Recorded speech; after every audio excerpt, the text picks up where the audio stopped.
অংশগ্রহণ করে আসছিল।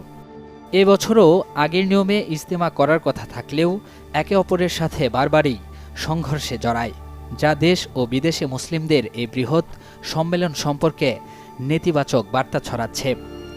মুসলিম বিশ্বের ঐক্যের স্বার্থে ইজতেমার এই বৃহৎ জমায়েতের স্বার্থে সকল পক্ষ ভুলে আবারও সবাই একসাথে ইজতেমার প্রাঙ্গণে একত্রিত হয়ে স্রষ্টার কাছে আত্মশুদ্ধির জন্য এবং দেশের জন্য দোয়ায় মশগুল থাকুক, এমনটাই চাওয়া সবার।